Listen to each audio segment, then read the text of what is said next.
so much, Mike. Really appreciate it. Thank you so much to everyone for coming. What a day. Yay. Wow. Bravo. Bravo. And this tree is just wonderful. This spot is really special. It took me a while to land on it, so to speak, because this is an awfully big place and there's a lot of choices. But this I thought was a really nice choice, partly because people can sit on what I call the Parthenon, that mausoleum over there as steps. And there's also another place down over here where there's like a marble couch. So it's a really nice place. I want to say with great regret that the cemetery was unable, the administration was unable for supply reasons or other reasons to be unable to finish this incredible bronze marker. So I hope that you'll come back. It was created by Chelsea Louvre, who did a tattoo for Danielle, and she actually was working on it the day she died. She went to Chelsea's tattoo parlor, and it's of a robot driving a spaceship with a pirate girl riding pinion. And it's really so symbolic of how much Danielle valued freedom. So it's just a wonderful tattoo. And then incorporated with it is a picture that you all have on your programs of Mike and Danielle embracing. That will also be on the marker, and there will be it will be inscribed with something that I've written about how he couldn't save her. And then there are serpents along the edge, which is incorporated from a bas relief that was made by her first roommate, Athena Funk. And neither one of them are here today, I don't believe. Athena lives in Grand Forks, and Chelsea had a kind of a hard time in COVID because she lived very close to the George Floyd Memorial, and things became fairly unstable there, so she moved, unfortunately, but not too far away. Okay, so the first thing that I'm going to do then is to inter the remains in this part of the ground, and I am putting Danielle's and Mike's remains together because I believe that symbolically it makes a lot of sense. So it was a choice I made. There's multiple choices. They're hard choices to make, and this is the one I made. So I will put down the mic while I settle myself to inter the ashes, after which I will give a eulogy, and I will also introduce family members who came to Minnesota to join us.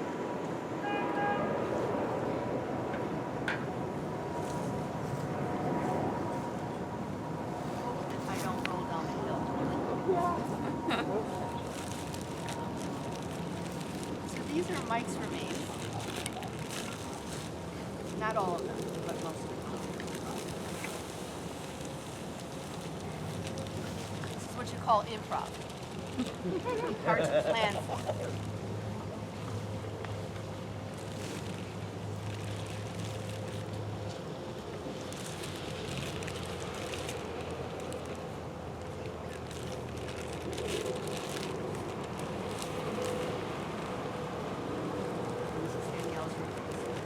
What remains of Danielle's remains? Danielle is in the Ganges River in India. She is in the Mississippi River near Hidden Falls. We also had a scattering ceremony at Cedar Lake where she often brought her dog Zeppo. I think those are the three places where we scattered her.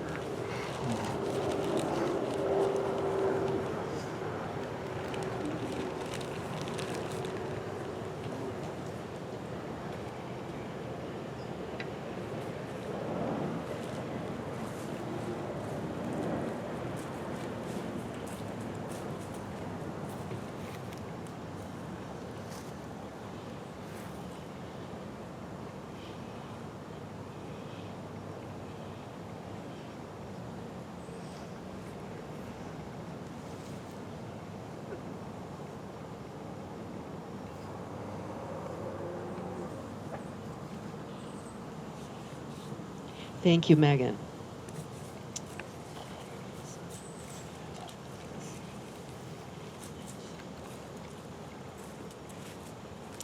Don't it always seem to go that you don't know what you've got till it's gone?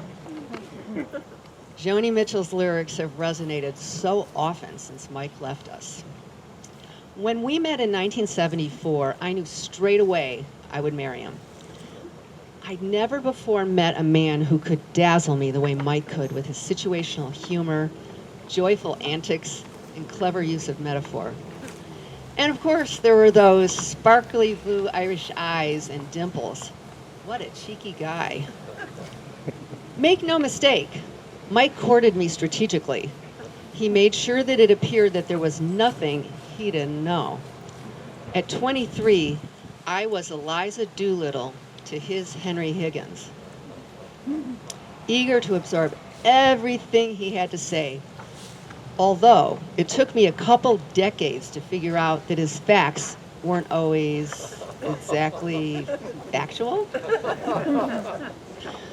But I was ever the rationalist, so I waited to marry Mike because I sensed what George Bernard Shaw knew, and I quote, "When two people are under the influence of the most violent, most insane, most delusive, and most transient of passions, they are required to swear that they will remain in that excited, abnormal, and exhausting condition continuously until death does them part." I wasn't doing that. Waited. Mike loved to tell the story of the day we met on Thanksgiving 1974. I just moved to the Twin Cities, didn't know anybody. And my new roommate, who is here today, Mary Ellen Shaw, who was raising her hand. Thank you, Mary Ellen, for identifying yourself. Invited me to come to Mike's dinner for stragglers. She's out of town too. She comes from Idaho. I was from Chicago. I stepped over the threshold of his apartment and sniffed. Now, this is Thanksgiving. "You're serving meat?" He would conclude this story he would tell, by saying, "I knew right then and there I had to have this woman."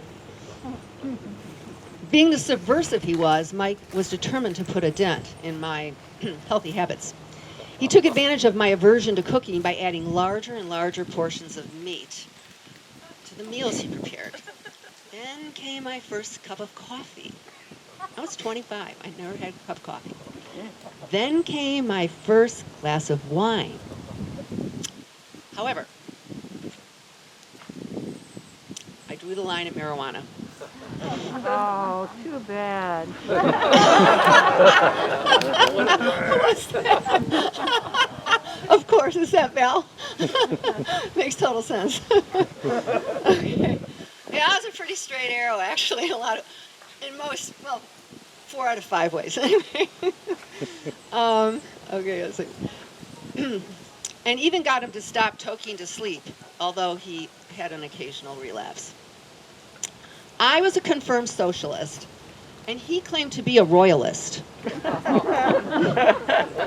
His way of bucking my political correctness. As you know, Mike resisted being pigeonholed.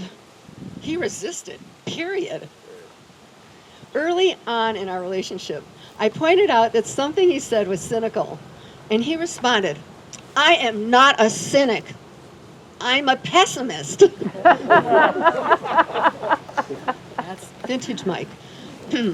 7 years after we met, we were married at the Eloise Butler Wildflower and Bird Sanctuary in Minneapolis by the Hennepin County jail chaplain. Fitting for me because entering into a permanent relationship, even at 30, felt like a bit like jail to me, but I couldn't think of a better cellmate. Given my own optimism, I was certain I could change him. Of course, what woman hasn't had that thought about a man on whose star she's about to get hitched? As is so often the case, fatherhood moved Mike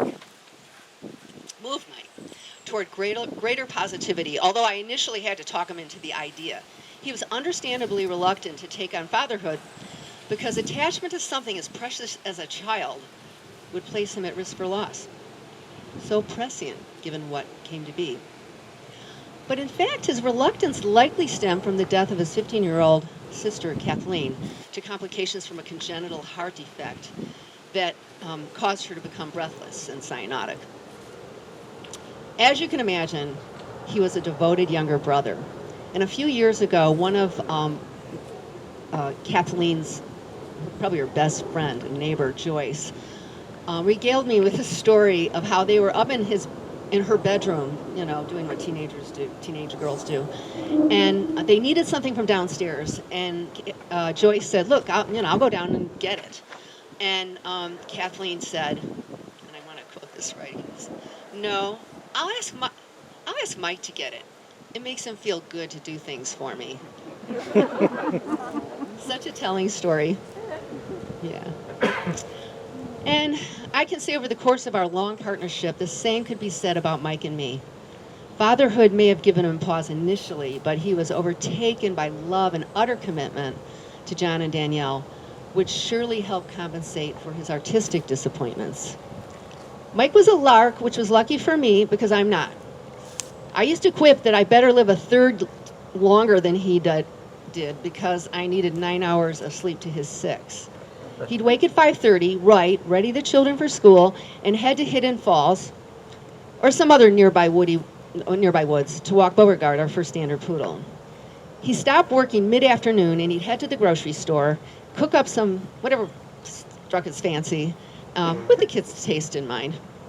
And every night after I returned from a long day of seeing patients in urban primary care, I would be treated to a home-cooked meal. We shared the responsibility of the kids' after-dinner extracurricular responsibilities, such as baseball.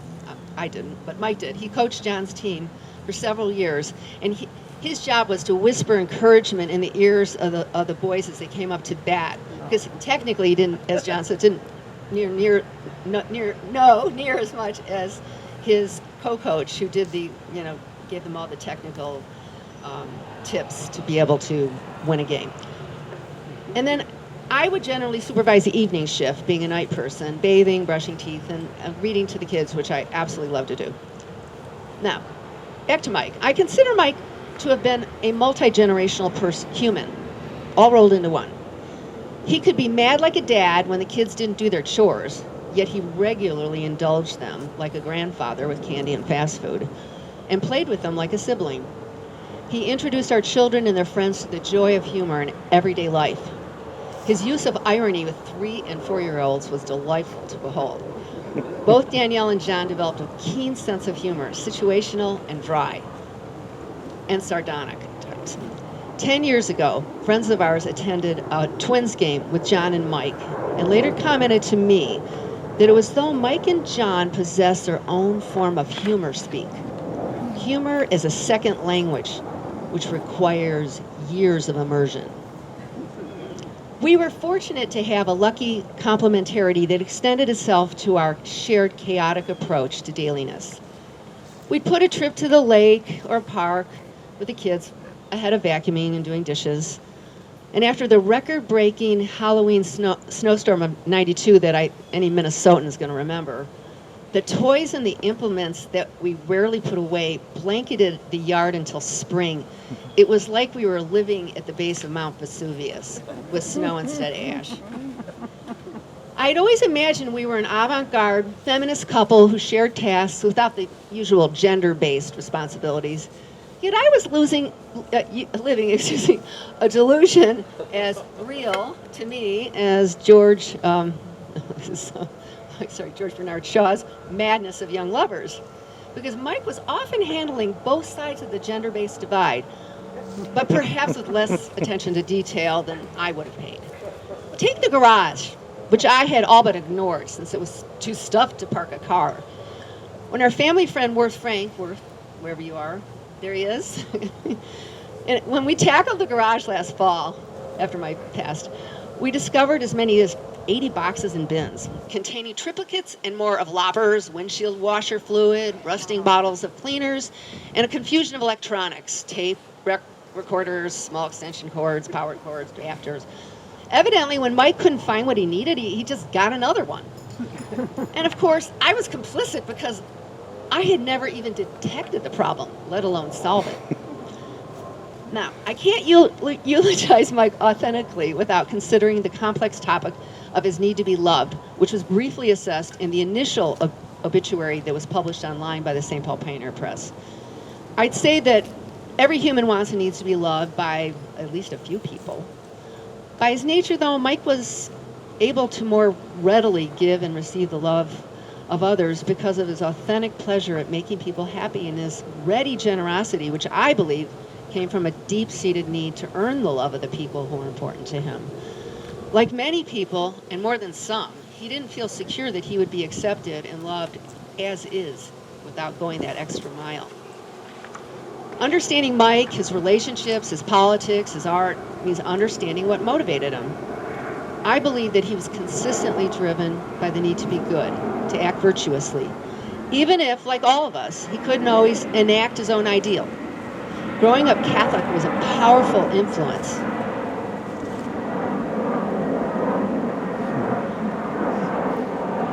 Somebody Catholic just came into the God, where are you? All those visits to the confessional, not the congressional, the confessional, surely sparked the guilt that helps keep any young boy on the side of the angels. Most importantly, though, Mike was lucky to be brain-wired for goodness from the beginning, which I believe touched all of us who knew him. Mike's goodness was directly tied to his suffering, beginning with the pain of rejection so often experienced by aspiring artists. And believe me, they are well represented in this crowd. Right?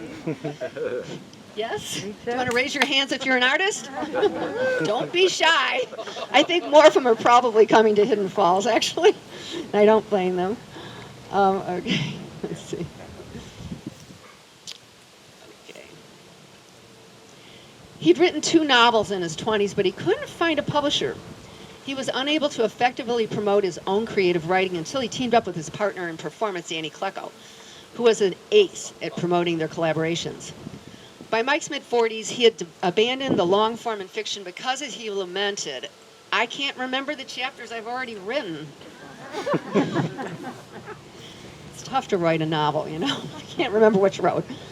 Yet, it was this realization that his artistic dreams weren't being fulfilled that led to his mentoring others to develop their own artistry in writing poetry, especially. And I think some of you are here today, and more of you will be coming to Hidden Falls, because the last few years of his life, he devoted himself to poetry readings and giving 100% to everyone who read, irrespective of where they were in their journey with poetry, which was really a very loving and generous gift.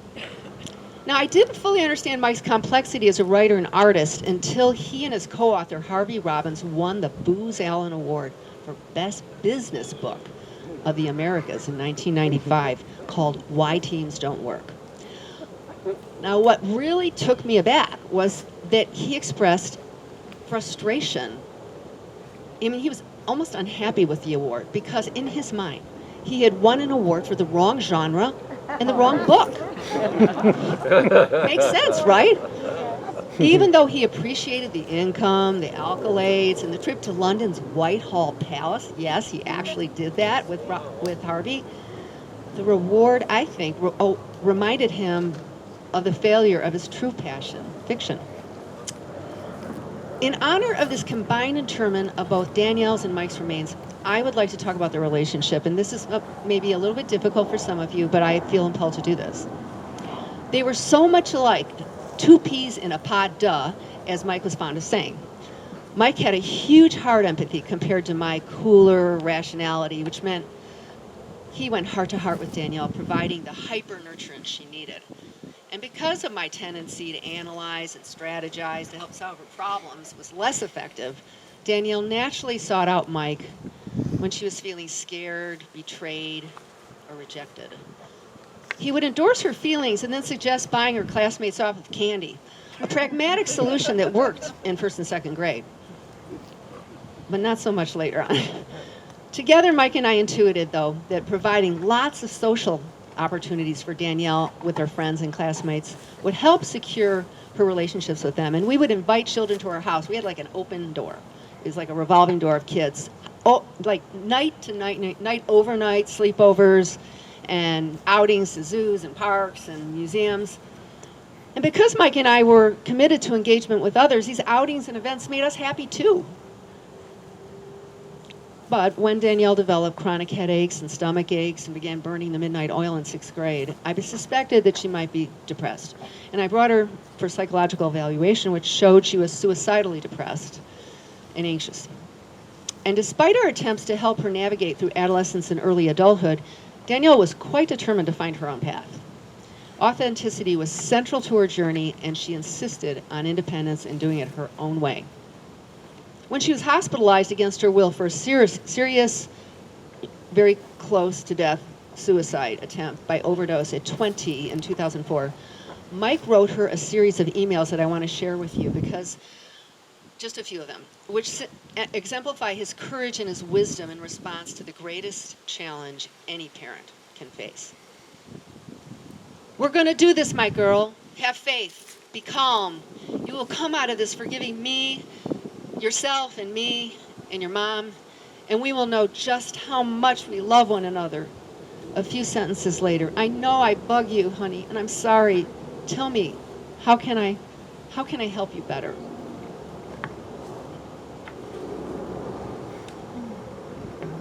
He resonated with her predilections. Quote, I have lived a life of self-seduction and self-deception. I made many of the same dumb mistakes you're making. Retreat into chemicals, a feeling that I'm special and don't need to contribute, that other people are walk-ons and dreary compared to me, that only I truly understand justice. But as bad as my devils are, I think yours are worse. They didn't try to kill me. They are trying to kill you. Why? I don't know. I have a sense that life is a trial, and more is at stake than just our individual hides, that some of us get handed heroic, miserable struggles that are not for everyone. It's like winning the lottery, only in reverse.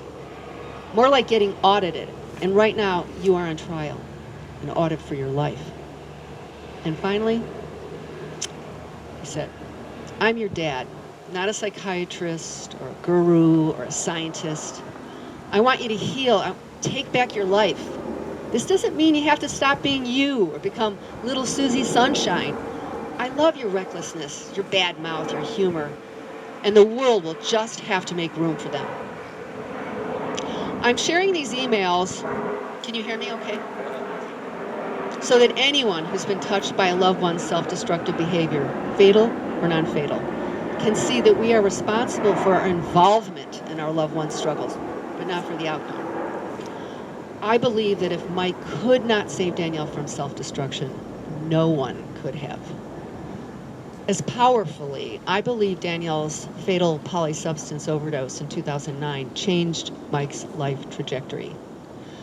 I believe existential stress, self-blame, and an implicit sense of an implausible future without his daughter contributed to the development of a considerably more unusual, fatal form of prostate cancer, as well as the rapid worsening of his diabetes and hypertension. And as a medical provider of 4 decades, I can't help but wonder about the physical and psychological suffering of hundreds of thousands of parents who have become ill from grief incurred by the self-destructive actions of their child, both fatal and non-fatal. Now, on a positive note, I want to leave you with a poem Mike had written to Danielle on the occasion of her 9th birthday, which I didn't know about until after she died, when she was already showing signs of psychic distress. And some of you who may have attended our Robots and Pirates benefit 6 weeks after she died, I read this to all those who were assembled.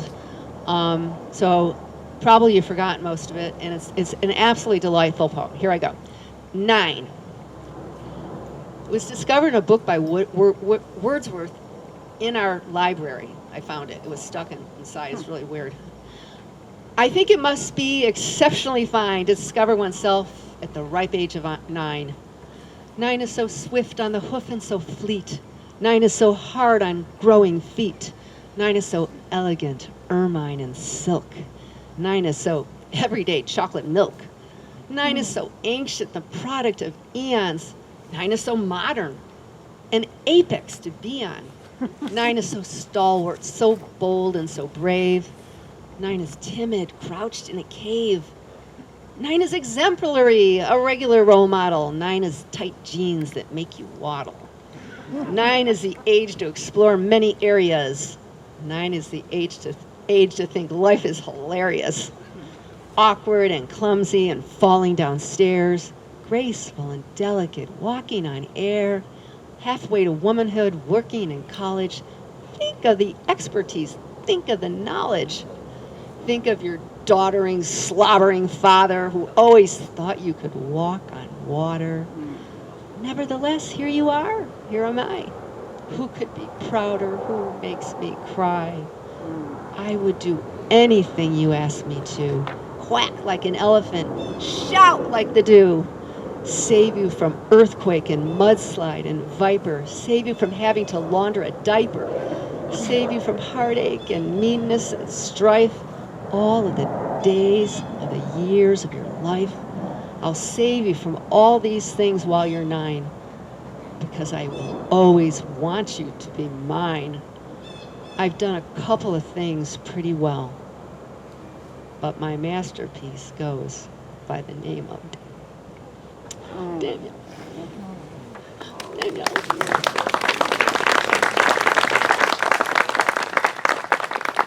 Thank you. I'm not done. Almost done. I tricked you all. No, I wanted to just add, it's just a few lines from Mike's eulogy on the occasion of her funeral. Give me a moment. Those of you who heard this eulogy, it actually went viral. 220,000 people visited his website. Some addiction group or something, maybe NAMI, got a hold of it and sent it out. But in 2009, but I'll post it on my website. But this is the last part of it. It was a fireball exhortation. It was totally amazing, and any of you who heard it, I'm pretty sure would agree with me. I see nods in the group here. Friends, and he's addressing 250 people came to her funeral and about 200 to her wake. Friends, we have to learn to love ourselves. We have to learn how to forgive ourselves. The way Daniele saw through our sorrows and saw the beautiful children that live inside us all. I offer you my thanks and I offer you my life. We all need many fathers and many mothers and many brothers and many sisters. If you need a father or a friend to talk to, I am here. Rachel is here too for you. We have love in our hearts and gratitude to you in the name of our beautiful daughter, Daniele. Thank you to everyone for being here with John and I today and celebrating the lives of Michael and Daniele.